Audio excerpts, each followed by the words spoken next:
warahmatullahi wabarakatuh. Leo hii nikiwa katika Chuo Kikuu cha Waislamu cha Morogoro, nikionana na waasisi mbalimbali wa elimu wakitaka kujadili kuhusiana na mambo mbalimbali kuhusiana na taaluma unazozipata na maisha halisia katika mazingira ya nyumbani.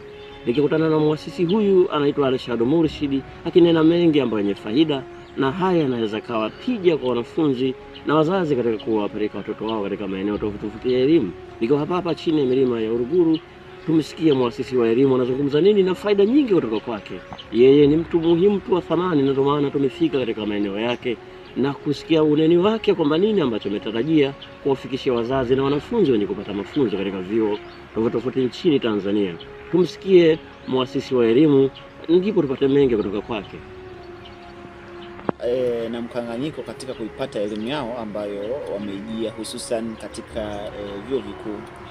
Wazazi wanalalamika katika swala la kupata elimu katika ngazi hii ya elimu ya chuo kikuu kwa sababu hawaoni manufaa ya elimu, kwa sababu wanafunzi wanasoma kadri ya uwezo wao, wanajitahidi, wanafanya harakati zote za kupata elimu, lakini wengi hapo mtaani hawaoni faida ya elimu kwa sababu yeye hajitofautisha, hawezi kutofautiana na yule ambaye ameishia kidato cha 4 au darasa la 7.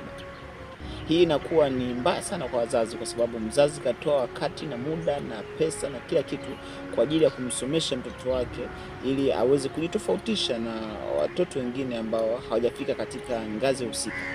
Lakini inashangaza zaidi kuona mzazi mtoto anarudi katika hali ambayo hakutegemea kwamba atakuwa katika hatua fulani, lakini anaishia katika kuwa pamoja na wale ambao hawajafika ngazi husika. Basi wanafunzi tutumie akili, tusisome kwa ajili ya kupata vyeti, bali tusome kwa ajili ya kuongeza maarifa ili tuweze kutumia maarifa hayo tukiingia katika jamii zetu, kwa sababu kuishi katika jamii ni akili na sio vyeti.